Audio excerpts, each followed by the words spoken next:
Hello everyone, this is काजल शर्मा। स्वागत है आप सभी का काजल शर्मा क्लासेस यूट्यूब चैनल में। आज की वीडियो में हम डिस्कस करने वाले हैं Flanders interaction analysis category system. Introduction से स्टार्ट करते हैं। Flanders interaction analysis was introduced by Ned A Flanders in 1959 at Minnesota university. यानी जो इंटरैक्शन एनालिसिस सिस्टम था वो फ्लेंडर के थ्रू इंट्रोड्यूस किया गया था 1959 में। इन्होंने मिनेसोटा यूनिवर्सिटी में इसको इंट्रोड्यूस किया था। This is an important technique to modify the behaviour of teacher. यानी जो फ्लेंडर ने इंटरैक्शन एनालिसिस सिस्टम दिया था वो बेसिकली टीचर्स के बिहेवियर को मॉडिफाई करने के लिए, उनके बिहेवियर को ऑब्जर्व करने के लिए दिया था। इसके कुछ की पॉइंट्स है। To identify teacher behaviour through classroom interaction. आप नाम से ही देख सकते हो Flanders analysis, Flanders interaction analysis. यानी जब टीचर क्लासरूम में स्टूडेंट के साथ इंटरेक्शन करते हैं उसको आइडेंटिफाई करने के लिए, उसी बिहेवियर को ऑब्जर्व करने के लिए फ्लेंडर ने इंटरेक्शन एनालिसिस कैटेगरी सिस्टम दिया था। Flanders interaction consist of 10 categories. Flander ने जो अपना इंटरेक्शन एनालिसिस है उसको 10 कैटेगरी में डिस्ट्रीब्यूट किया है। In this method any activity takes place in 3 second time for systematically analysed. यानी जो भी फ्लेंडर के इंटरेक्शन में एक्टिविटी होती है क्लासरूम में उसको 3 सेकेंड के अंदर ऑब्जर्व किया जाता है ऑब्जर्वेटर के थ्रू। नेक्स्ट है verbal behaviour includes teacher talk, प्यूपिल talk and silence confusion. यानी जब एक टीचर क्लासरूम में इंटरेक्शन करता है तो कौन कौन सी एक्टिविटी होती है। सबसे पहले टीचर टॉक होती है, यानी जब टीचर स्टूडेंट्स को टीच करेंगे तो टीचर टॉक करेंगे। नेक्स्ट होती है प्यूपिल टॉक। यहाँ पर जो प्यूपिल्स होते हैं, प्यूपिल्स मीन्स की स्टूडेंट, अगर स्टूडेंट को कोई भी डाउट होता है, कुछ क्वेश्चन होते हैं तो वो टीचर से बात करते हैं, यानी प्यूपिल टॉक होती है। एंड एक होता है साइलेंस एंड कंफ्यूजन। यानी कुछ टाइम के लिए क्लास में एक ऐसा एनवायरनमेंट भी बनता है कि जो स्टूडेंट्स हैं एंड टीचर्स है वो साइलेंट हो जाते हैं। नेक्स्ट है फ्लेंडर ने अपने इंटरेक्शन एनालिसिस को 10 कैटेगरीज में डिवाइड किया था। इन 10 कैटेगरीज को हम वन बाय वन डिस्कस करेंगे बिकॉज इन कैटेगरीज का याद रखना आपके लिए काफी इंपॉर्टेंट है। कई बार इनका सीरियल नंबर आपसे पूछ लिया जाता है कि 8 नंबर पर कौन सी कैटेगरी है या फिर 3rd पर कौन सी कैटेगरी है, तो इसलिए इसको याद रखना इंपॉर्टेंट है। तो चलिए डिस्कस करते हैं। फर्स्ट है टीचर टॉक, सेकंड है प्यूपिल टॉक यानी स्टूडेंट टॉक एंड थर्ड है साइलेंस और कंफ्यूजन। जो टीचर टॉक है उसको भी 2 पार्ट में डिवाइड किया है। फर्स्ट है इनडायरेक्ट इन्फ्लुएंस एंड सेकंड है डायरेक्ट इन्फ्लुएंस। यानी कि जब क्लासरूम में टीचर कोई एक्टिविटी करता है, कौन सी एक्टिविटी स्टूडेंट्स को डायरेक्टली इन्फ्लुएंस करती है और कौन सी इनडायरेक्ट इन्फ्लुएंस करती है। यहाँ पर आप देख सकते हैं फर्स्ट है इनडायरेक्ट इन्फ्लुएंस। इनडायरेक्ट इन्फ्लुएंस में टीचर क्या करते हैं, एक्सेप्ट फीलिंग्स, जो स्टूडेंट है उनकी फीलिंग्स को एक्सेप्ट किया जाता है। सेकंड में प्रेज और एनकरेजेस, यानी जो टीचर है स्टूडेंट को एनकरेज करते हैं, कुछ वर्ड्स का यूज करते हैं जैसे carry on, very good, well done, इस तरह के शब्दों का यूज करके स्टूडेंट को प्रेज करते हैं और मोटिवेट करते हैं। थर्ड है एक्सेप्ट्स और यूजेस आइडियाज ऑफ स्टूडेंट्स। जो भी स्टूडेंट आइडियाज देते हैं उनको एक्सेप्ट करते हैं, क्लासरूम में उसको एप्रिशिएशन देते हैं। नेक्स्ट है आस्क क्वेश्चन, जो टीचर है स्टूडेंट से क्वेश्चन आस्क करते हैं। तो ये था इनडायरेक्ट इन्फ्लुएंस। नेक्स्ट है डायरेक्ट इन्फ्लुएंस। यहाँ तो जो टीचर है उन्होंने टॉपिक से हटकर स्टूडेंट से इनडायरेक्ट इन्फ्लुएंस किया। सेकेंड पार्ट में जो टीचर हैं वो डायरेक्टली इन्फ्लुएंस करते हैं, जैसे लेक्चरिंग, यानी कि जो भी टॉपिक उन्हें टीच करना है लेक्चर स्टार्ट करते हैं वो अपना। सिक्स्थ है गिविंग डायरेक्शंस, कुछ भी स्टूडेंट्स को जो डायरेक्शन देनी होती है जैसे ये नोट डाउन कीजिए, स्टैंड अप, सिट डाउन, इस तरह का कुछ डायरेक्ट इन्फ्लुएंस होता है। एंड सेवंथ होता है क्रिटिसाइजिंग और जस्टिफाइज अथॉरिटी। मान लीजिए स्टूडेंट ने कुछ क्वेश्चन पुट किए, वाई, व्हाट, इस तरह के क्वेश्चन को जब टीचर क्लैरिफाई करते हैं, उनकी व्याख्या करते हैं, तो ये होता है क्रिटिसाइजिंग और जस्टिफाई करना। तो यहाँ पर जो टीचर है वो स्टूडेंट से डायरेक्ट कम्युनिकेशन करता है, इसलिए ये डायरेक्ट इन्फ्लुएंस में आता है। 8 नंबर पर है रिस्पॉन्स। अब यहाँ पर आप देख सकते हैं 8th नंबर से हमारी प्यूपिल टॉक यानी स्टूडेंट टॉक स्टार्ट हो गई है। स्टूडेंट टॉक में आप फर्स्ट पे देखेंगे रिस्पॉन्स, स्टूडेंट क्या कर सकते हैं, आप खुद ही सोचिए। स्टूडेंट क्या करेंगे, रिस्पॉन्स करेंगे। एंड इनिशिएशन, इनिशिएशन का मतलब होता है जो भी टीचर उनसे पूछते हैं, इनिशिएटिव लेते हैं, उसका आंसर देते हैं, तो that is called initiation. And third part का टेंथ कैटेगरी है साइलेंस और कंफ्यूजन। अब इसको समझिए, साइलेंस और कंफ्यूजन का यहाँ पर क्या मतलब है। यानी जब टीचर स्टूडेंट से कुछ क्वेश्चन पूछता है, तो कई बार ऐसा होता है कि स्टूडेंट डायरेक्टली आंसर नहीं देते। कई बार आप देखते भी होंगे, टीचर ने आपसे कुछ क्वेश्चन पूछा है क्लासरूम में, तो कुछ सेकंड्स के लिए क्लासरूम में साइलेंस हो जाता है, या फिर हो सकता है स्टूडेंट कंफ्यूज हो जाए। तो इस तरह का कुछ एनवायरनमेंट या बोले तो हम माहौल बना रहता है। तो ये थी फ्लेंडर की 10 कैटेगरीज। आप इसको एक दो बार रिवाइज करेंगे, समझेंगे, तो आपको ये इजीली लर्न हो जाएगा। अब इन्हीं 10 कैटेगरीज को हम बुकिश लैंग्वेज में एक बार क्विक से रिवीजन करते हैं। फर्स्ट है टीचर टॉक। जैसे कि हमने पढ़ा था, टीचर टॉक को दो पार्ट में डिवाइड किया हुआ है, इनडायरेक्ट इन्फ्लुएंस और डायरेक्ट इन्फ्लुएंस।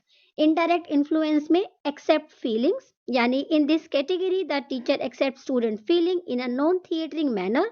फीलिंग में भी पॉजिटिव और नेगेटिव। देखिए यहाँ पर इनडायरेक्ट इन्फ्लुएंस है, इसलिए नॉन थिएटरिंग मैनर में यहाँ पर जो टीचर है वो स्टूडेंट्स की फीलिंग को एक्सेप्ट करते हैं। नेक्स्ट है प्रेज और एनकरेजेस, यानी जो टीचर हैं स्टूडेंट को प्रेज करते हैं, मोटिवेट करते हैं कुछ वर्ड्स का यूज करके, जैसे better, very good, fine, carry on, go on, इस तरह के शब्दों का इस्तेमाल करते हैं इनडायरेक्टली। नेक्स्ट आता है एक्सेप्ट्स और uses ideas of student. Students के आइडियाज को भी एक्सेप्ट किया जाता है ताकि स्टूडेंट्स मोटिवेट फील करें। नेक्स्ट आता है आस्क क्वेश्चंस। जो टीचर होते हैं स्टूडेंट से कुछ क्वेश्चन आस्क करते हैं। अब आता है डायरेक्ट इन्फ्लुएंस। यहाँ पर आप साथ में पढ़ते भी चलिएगा, मैं यहाँ पर आपको एक्सप्लेन नहीं करूंगी इतना डिटेल में, बिकॉज अभी हम डिटेल में डिस्कस कर चुके हैं पिक्चर की हेल्प से। डायरेक्ट इन्फ्लुएंस में आप देख सकते हैं कैटेगरी नंबर 5 आता है डायरेक्ट। डायरेक्ट से आप समझ ही सकते हो कि भाई यहाँ पर जो टीचर है वो डायरेक्ट इन्फ्लुएंस करेंगे, मतलब कि अपनी प्रेजेंटेशन देंगे, अपना लेक्चर देंगे। तो यहाँ पर जो टीचर है टॉपिक स्टार्ट कर देते हैं, मीन्स की लेक्चरिंग स्टार्ट कर देते हैं। नेक्स्ट है गिविंग डायरेक्शन। जब टीचर लेक्चरिंग स्टार्ट करेंगे तो वो स्टूडेंट को डायरेक्शन भी देंगे कि आप ऐसे कीजिए। आप कुछ मतलब आप स्टूडेंट्स को बोलेंगे कि इन कुछ पॉइंट्स को अपनी नोटबुक में नोट डाउन कर लीजिए। तो यहाँ पर जो टीचर होंगे वो डायरेक्शन देंगे स्टूडेंट्स को। नेक्स्ट आता है क्रिटिसाइजिंग और justifying the authority. What and why the teacher does in class is included in this category. Statements intended to change students' behavior from non-acceptable to acceptable pattern. यानी यहाँ पर जो teacher है वो किसी भी टॉपिक को जस्टिफाई करते हैं, ऐसा क्यों हुआ, कैसे हुआ, इन सभी क्वेश्चंस को स्टूडेंट्स के सामने क्लैरिफिकेशन करते हैं या उसका एक्सप्लेनेशन देते हैं। तो इसलिए 7th कैटेगरी को बोला जाता है जस्टिफाइंग और क्रिटिसाइजिंग। अब सेकंड पार्ट आता है प्यूपिल टॉक। सेकंड में आता है प्यूपिल टॉक के अंदर कैटेगरी नंबर 8 और 9, जिसमें प्यूपिल टॉक रिस्पॉन्स, यानी जो स्टूडेंट्स है उसका रिस्पॉन्स आता है कि स्टूडेंट्स ने कितना सीखा, कैसे सीखा। 9th कैटेगरी में आता है प्यूपिल टॉक इनिशिएशन, यानी जो स्टूडेंट होते हैं वो इनिशिएटिव लेते हैं, क्लासरूम के टॉपिक में उन्हें क्या समझ में आया, क्या नहीं आया, वो टीचर के क्वेश्चंस को रिप्लाई करते हैं। 10th कैटेगरी में आता है साइलेंस और कंफ्यूजन। जैसा कि अभी हमने डिस्कस किया था कि क्लासरूम में कुछ टाइम के लिए साइलेंस जैसा माहौल पैदा हो जाता है या कंफ्यूजन हो जाती है, तो ये आता है 10th कैटेगरी के अंदर। सो आई होप आपको ये कैटेगरीज क्लियर हो गई होंगी। नेक्स्ट हम प्रोसेस पे चलते हैं कि इंटरेक्शन एनालिसिस का प्रोसेस क्या होता है। नेक्स्ट है process of interaction analysis. Interaction analysis के प्रोसेस को भी 2 पार्ट में डिवाइड किया जाता है। फर्स्ट है एनकोडिंग प्रोसेस एंड सेकंड है डिकोडिंग प्रोसेस। एनकोडिंग प्रोसेस में in the observation process the writing of serial number of the categories is known as encoding. जब हम कैटेगरीज के सीरियल नंबर को नोट डाउन करते हैं उसे बोला जाता है encoding process. And decoding process में क्या होता है, जब हम टीचर्स के, स्टूडेंट के बिहेवियर को ऑब्जर्व करते हैं, उनके बिहेवियर को टेबल फॉर्म में नोटिस करते हैं, उसे बोला जाता है decoding process. And encoding and decoding process से जो हम टेबल बनाते हैं, यानी हम 10 बाय 10 की टेबल बनाते हैं जिसमें 10 आपके कॉलम होते हैं और 10 ही आपकी रोज होती है, उस टेबल को बोला जाता है मैट्रिक्स। नेक्स्ट है rule of interaction analysis process. क्या रूल्स होते हैं इंटरेक्शन एनालिसिस प्रोसेस के? अभी हमने डिस्कस किया था कि इंटरेक्शन एनालिसिस प्रोसेस के 2 पार्ट्स होते हैं, एनकोडिंग एंड डिकोडिंग। फर्स्ट हम एनकोडिंग के रूल डिस्कस करेंगे। एनकोडिंग का मतलब क्या होता है, जब हम ऑब्जर्वेशन मैट्रिक्स बनाते हैं तो उसमें 10 कैटेगरीज की नंबरिंग कैसे करनी है उसका ध्यान रखा जाता है एनकोडिंग प्रोसेस में। फर्स्ट रूल है he should remember the code numbers of 10 categories, यानी जो भी मैट्रिक्स बनाता है, एनालिसिस प्रोसेस करता है, उसको 10 कैटेगरीज के कोड नंबर याद हो। फॉर एन एग्जाम्पल, जैसे मैं आपको बोलूं फर्स्ट कैटेगरी को आप ऑब्जर्व कीजिए तो आपको पता हो कि फर्स्ट कैटेगरी क्या होती है। जैसे फर्स्ट कैटेगरी क्या होती है, फर्स्ट कैटेगरी में एक्सेप्ट द फीलिंग्स। मैं बोलूं फोर्थ कैटेगरी कौन सी है तो आपको पता हो कि फोर्थ नंबर पर आस्क क्वेश्चंस होते हैं। इस तरह से आपको माइंड में रिमेंबर रखना है कि 10 कैटेगरी सीरियल नंबर कैसे हैं। नेक्स्ट है the observer should sit on the last bench of the classroom. जो आपका सुपरवाइजर होगा, जो ऑब्जर्वर होगा, जो क्लासरूम की एक्टिविटी को, टीचर की एक्टिविटी को, स्टूडेंट की एक्टिविटी को ऑब्जर्व करेंगे, वो क्लास में लास्ट बेंच पर बैठे ताकि वो पूरी क्लासरूम की एक्टिविटी को अच्छे से ऑब्जर्व कर पाए। नेक्स्ट है he should note the category number after every 3 second. जो ऑब्जर्वर होंगे, आपके सुपरवाइजर होंगे, वो हर 3 सेकेंड में आपको ऑब्जर्व करेंगे, यानी कि 1 मिनट में अगर हम कैलकुलेट करें तो 20 बार आपकी कैटेगरी को वो मेंशन करेंगे। The teacher should instantly recognise and record the events. जो टीचर हैं आपके क्लासरूम की एक्टिविटीज को, इवेंट्स को रिकॉर्ड करेंगे। नेक्स्ट है if in 3 record there is no change in category number. मान लीजिए आपने 3 बार टीचर की एक्टिविटी को या स्टूडेंट की एक्टिविटी को रिकॉर्ड किया और कैटेगरी नंबर में कोई भी चेंज नहीं होता, तो आप सेम कैटेगरी को रिकॉर्ड कर सकते हो या रिपीट कर सकते हैं। नेक्स्ट है while observing the observer should sit calm and quiet and in no way should disturb the teacher. यानी कि जो ऑब्जर्वर होंगे, जो आपको ऑब्जर्व करेंगे, वो एकदम शांत और चुपचाप बैठे हैं, वो टीचर को डिस्टर्ब ना करें, उनका काम है बस टीचर को ऑब्जर्व करना। नेक्स्ट है he should be unbiased and objective. जो भी आपके ऑब्जर्वर होंगे, सुपरवाइजर होंगे, वो अनबायस्ड हो, यानी किसी भी तरह का, एक बोलते हैं ना, भेदभाव नहीं करेंगे टीचर की एक्टिविटी को रिकॉर्ड करने में। Decoding process. डिकोडिंग प्रोसेस में क्या होता है, जो भी एक्टिविटी हमने एनकोडिंग प्रोसेस में ऑब्जर्व की थी, नोटिस की थी, उन्हीं एक्टिविटी को एक टेबल फॉर्म में एडजस्ट करना डिकोडिंग कहलाता है। इसके भी कुछ रूल्स होते हैं। फर्स्ट रूल है the matrix table consist of 10 rows and 10 columns. यानी कि जो मैट्रिक्स टेबल बनाते हैं उसमें 10 ही रोज हो एंड 10 कॉलम्स हो। सेकेंड रूल है the classroom record of observation helps in preparing the matrix table. यानी कि जो क्लासरूम का रिकॉर्ड होता है वही हेल्प करता है मैट्रिक्स टेबल फॉर्म करने में। And each number is entered in the form of sequence pair. यानी कि जो भी नंबर हम मैट्रिक्स टेबल में ऐड करते हैं वो पेयर की फॉर्म में होगा, firstly as the first number and secondly as the second number. इस लाइन को अभी हम एग्जाम्पल की हेल्प से समझेंगे, वो भी टेबल के अंदर। नेक्स्ट है the rose of matrix represent the first number in the pair and column. यानी कि रो में हम फर्स्ट नंबर मेंशन करते हैं पेयर का, एंड कॉलम में हम सेकंड नंबर मेंशन करते हैं पेयर का। The each pair of numbers overlap with the previous pair and such overlapping pairs of observation are entered in appropriate cells of the matrix। इसको भी हम table की help से समझेंगे। यहाँ पर समझाऊंगी तो मे भी आप कंफ्यूज हो जाएं, तो चलिए टेबल की हेल्प से इन सभी रूल्स को अप्लाई भी करते हैं एंड समझते भी हैं। नेक्स्ट है डिकोडिंग प्रोसेस। आफ्टर डिकोडिंग और encoding the classroom events in 10 categories. जब हम 10 कैटेगरीज में क्लासरूम की एक्टिविटी को नोटिस कर लेते हैं, ऑब्जर्व करते हैं, उसके बाद उसको टेबल फॉर्म में एडजस्ट करना डिकोडिंग कहलाता है। इसके कुछ रूल्स हैं। The matrix table consist of 10 rows and 10 column. जो मैट्रिक्स बनती है हमारी, उसमें 10 कॉलम होते हैं एंड 10 ही रोज होती हैं। नेक्स्ट है the classroom record of observation helps in preparing the matrix table. Classroom की ऑब्जर्वेशन मैट्रिक्स टेबल बनाने में हेल्प करती है, एंड ये पेयर में होती है। इसकी सीक्वेंसिंग जब हम करते हैं, firstly as the first number and secondly as the second number. इस पॉइंट को अभी हम एग्जांपल की हेल्प से समझेंगे।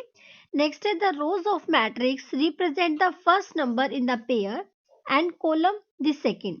यानी कि जब अभी हम मैट्रिक्स बनाना सीखेंगे तो उसमें जो रो होती है उसको हम फर्स्ट नंबर से रिप्रेजेंट करते हैं एंड जो कॉलम होता है उसको सेकंड नंबर से रिप्रेजेंट करते हैं। नेक्स्ट है the each pair of numbers overlap with the previous pair. यानी कि यहाँ पर जो पेयर्स होते हैं वो एक दूसरे को ओवरलैप करते हैं। नेक्स्ट हम समझेंगे एग्जाम्पल की हेल्प से कि डी कोडिंग को हमें टेबल में कैसे एडजस्ट करना है। In matrix it is usually to add 10 to the beginning and 10 at the end of series unless it is already present. यानी कि यहाँ पर आपको ये बोला गया है कि हमें 10 को बिगनिंग में ऐड करना है नंबर्स के एंड 10 को एंड में भी ऐड करना है जब तक 10 खुद से प्रेजेंट नहीं होता। फॉर एग्जाम्पल आप यहाँ देखिए, यहाँ पर आपको कुछ 10 कैटेगरीज दी हुई है, 10 नंबर्स दिए हुए हैं जो कि है 5 4 3 10 6 2 6 1 8 2। ये हमारे ओरिजिनल नंबर है जो कि 10 नंबर है। अब यहाँ पर आप देखोगे कि यहाँ पर बोला गया है कि हमको यहाँ 10 बिगनिंग में और 10 एंड में ऐड करना है क्योंकि यहाँ नहीं है। तो यहाँ पर हमने बिगनिंग में और एंड में 10 ऐड कर दिया। अब इसकी हम करेंगे पेयरिंग। अभी हमने डिकोडिंग के रूल में किया था कि पेयरिंग करते टाइम नंबर्स एक दूसरे को ओवरलैप करते हैं। ओवरलैप कैसे करेंगे, जैसे हमें पेयर बनाने हैं तो यहाँ देखिएगा 10 एंड 5 का पेयर बनाया, दोबारा से 5 को उठाएंगे, 5 एंड 4 का पेयर बनाया, 4 एंड 3 का, 3 एंड 10 का, 10 एंड 6 का। तो इस तरह से जो नंबर है एक दूसरे के ऊपर ओवरलैप करते हैं। इस तरह से यहाँ हमारे 11 पेयर बन जाएंगे। यहाँ पर मैंने सभी पेयर्स को अलग अलग करके लिख दिया है। इसी को और डिटेल में आपको समझना है, जैसे मान लीजिए पेयरिंग को और भी ज़्यादा क्लियर करें तो आप यहाँ पर ये इमेज देख सकते हो कि ये हमारे ओरिजिनल नंबर्स दिए हैं और हमने पढ़ा था कि हमें 10 बिगनिंग में और 10 एंड में ऐड करना है। हमने यहाँ पर ऐड कर दिया और यहाँ पर पेयर्स कैसे बन रहे हैं, जैसे 10 एंड 5 का, 5 एंड 4 का। तो जो ये 5 है वो फर्स्ट पेयर में भी आ रहा है एंड सेकंड पेयर में भी आ रहा है, इसी को बोला जाता है ओवरलैपिंग। नेक्स्ट हम यहाँ पर बनाना सीखेंगे मैट्रिक्स टेबल को कि जो हमने पेयर्स बनाए थे उसको हमें टेबल में कैसे एडजस्ट करना है। जैसे हमारा फर्स्ट पेयर है 10 एंड 5 का, तो अभी हमने रूल्स में पढ़ा था एनकोडिंग के कि हमें सबसे पहले रो लेनी है। तो यहाँ पर 10th रो में हमने 10th row and 5th column लिया, यानी कि ये हमारा 10th रो है एंड 5th कॉलम है। जहां पर ये मैच करते हैं वहां हमें एक स्टैंडिंग लाइन लगानी है। एक और देखते हैं, जैसे 5 एंड 4 का पेयर है तो हमने 5th row Lee and 4th हमने कॉलम लिया। जहां पर भी ये मैच करेंगे वहां हमने स्टैंडिंग लाइन लगाई। नेक्स्ट है 4 एंड 3 का पेयर, हमने 4th row Lee and 3rd column लिया। जहां पर भी ये मैच करते हैं हमने एक स्टैंडिंग लाइन लगाई। इस तरह से हम सभी पेयर्स को कवर करते हुए चलेंगे। सभी पेयर्स को कवर करने के बाद हमें लास्ट में करना है टोटल, ठीक है। तो इनका हमें टोटल करना है कि यहाँ से कितना टोटल आता है। जैसे यहाँ 1 आया, इसका टोटल 2 एंड इसका 1।